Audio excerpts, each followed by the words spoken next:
All right, friends, welcome back to our online study in Deuteronomy, chapter 31 today, verses 1 through 13. I want to share with you a little reflection that I've got on a couple of these verses. So, 9 through 13 there at the end is another one of these rhythms of remembrance that if you've been with us that I've talked about a few different times. Verses 1 through 6 talks about the command, the commission that the Israelites have to go and to take the land, to take possession of it. This is one of those places, some of that language is off-putting for us today. We've talked about that some in these videos, some in the emails. So go back to those resources for some thoughts on that. But then this is also where the mantle of leadership begins to pass, and that's where I want to sit today. From Moses, who's been leading the people since they were in Egypt, to Joshua, who will take them from the wilderness across the Jordan and into the land. And I'm going to read you a couple of different verses, and I want to share with you something that struck me in them. As I read them, see if anything just strikes you as kind of odd a little bit here. So this is first God talking to all of the Israelites in verse 6. Be strong and courageous, do not fear or be in dread of them, that's the people in the land, for it is the Lord your God who goes with you. He will not leave you or forsake you. Then in verse 7, then Moses summoned Joshua and said to him in the sight of all Israel, be strong and courageous. Does that sound familiar?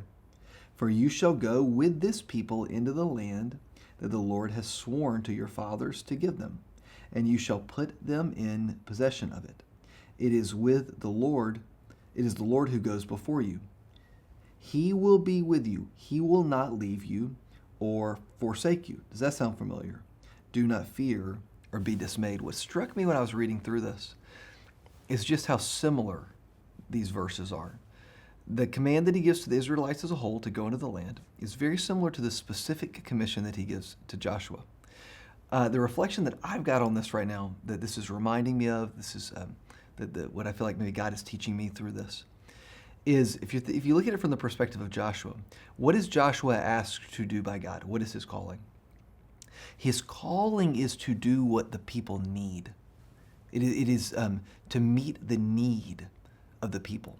The people are being called as a whole to go into the land. They're being called as a whole to be strong and to be courageous, to remember that he won't leave or forsake them. That is their call as a whole. And what Joshua is called to do is to lead them into that. Well, the reason this is really sitting on me is I, just like you, even though I do what I do for a living, am always trying to discern, okay, what is God calling me to do with my life? In the more like micro details. I know it's ministry, but what's he calling me to do? You're probably asking a lot of those same questions. How do I find purpose, meaning, and all of that stuff? What this is reminding me is that for Joshua, what he is called to do is he is called to meet a need, not all of the needs, but a need of the people. The people have the need to go into the land. They need somebody to lead them. And Joshua is called, and he is uniquely gifted for this. He is called to meet the need of the people. So if you are looking for your purpose, you're looking for your next step, what might God be calling you to do next? A way to discern that is to think through, how has God uniquely made me? Where might God be leading me? A lot of it is that, but a lot of it is also asking, where are the needs? What do people need? What do folks need? Look at the people that God has put in your life. The people you already know, or a community that's just on your heart that you don't know yet. Look at where God has placed you and ask the question, what do the people need? Your calling will not be to meet all of those needs, but your calling, your purpose, will probably have something to do with both the way that God has uniquely made you and the needs of the people who are around you. So that's what I'm sitting in now, is looking, okay, the community that God has placed me in. What are the needs of the people? And how might God be calling me to meet those needs? Hope you'll spend a little bit of time reflecting on kind of how God's made you unique gifts, but also spend some time reflecting on what are the needs of the people around me.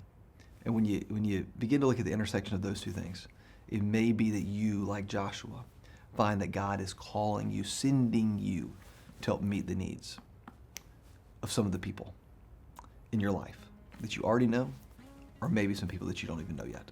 God bless you, friends. Keep with the reading. See you next time.